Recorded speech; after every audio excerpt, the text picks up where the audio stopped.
would government actually help? The first thing is infrastructure and enabling environment. You can see the band A scenario now for we that are actually operating central business. Do you know how much we expend on electricity? You know how much we expend on taxes?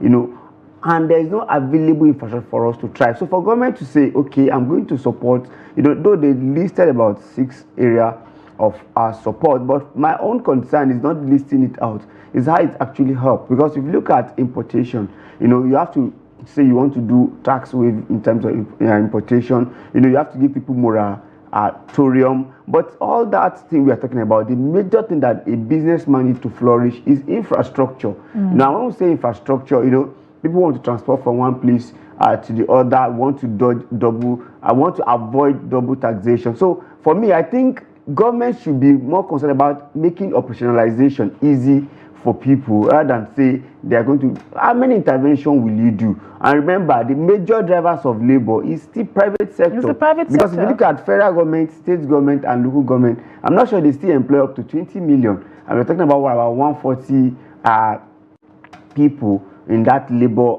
category. So I think government should be more conscious to make enabling environment easy for private sector. But for state governors, I don't know if the government is going to sign a pact with them that will make sure that they pay, because you know a lot of states are still owing people now, and let alone now that it is now 70,000. And you recall that government doesn't have power on how state government will actually expend its money, because when you are allocated, so I don't know if there is a way they will now do that. Okay, from your any fact we are giving you, we want you to make sure that you pay salaries. If not, I tell you, government have their own priority. You know, government have their own, and you also think about it also.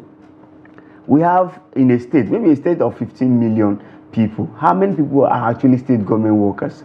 They may not up to 2 million. So where would 13 million people go? So are you saying that they should pack all the money? That's because they will ask you, take all the money and give private sector, why they need to fix road, they need to build school, they need to take care of healthcare and water. So unless governments have very concrete agreement with states, I doubt if they can pay the sum of 70,000. But do you see these affecting the labor market dynamics? Because like from what you've stated, it's envisaged that businesses, especially small micro enterprises, you know, will struggle to pay this amount. So do you see this tampering with the labor market dynamics in the area of employment and maybe unemployment rates? Definitely. You know, the more you pay, you know, basically now, even when you employ one person, you expect that one person to have 3 skills whereby you can do this, you can do that. So definitely, you know, when you have to pay more salary, you have to like consider, okay, let me reduce my staff strength. And that is the negative externalities that follow such decisions. When I have to pay more, I have to reduce staff. And that's where pressure comes on staff. So, and you don't have right to tell a private sector to say you must employ 50 people. No, I will employ people I can cater to their needs. And this will also give room for casual worker more. Because, you know, when you have casual worker, when you outsource especially, you don't have to pay overhead costs. You know, you don't have to pay their pension, their HMO, their health. You know, you don't have to do anything. So just do, okay, let me employ you casually so that at least I can only pay basic salary. So this would have affect labor market itself.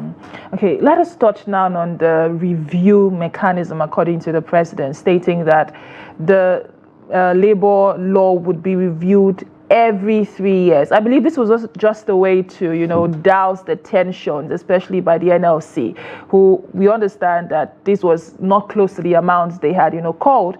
So what do you think was the reason behind the review, the every 3 years review to start with? And then do you think it is even effective for an adjustment to be made after every 3 years? I think I see that as much more of political calculation.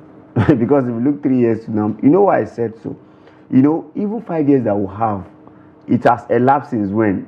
And government have been struggling to actually adjust it. So now you are now saying, that's why I say it's like federal government is taking a lot of things for state, because state has to be involved in what this review itself. The private sector has to be involved in the review. So when I say you are going to review, you are staying it from your position as president. Now, how about other stakeholders?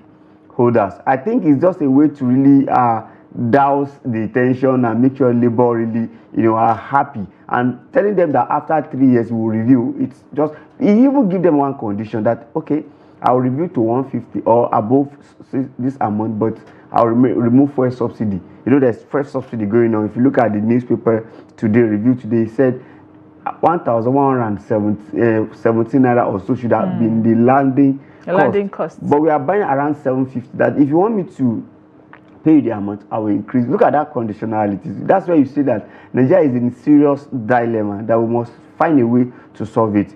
Hopefully, maybe by the time Dangote end of this month is pushing out our PMS, and also according to Kiaris, he said, is it before December that Port Harcourt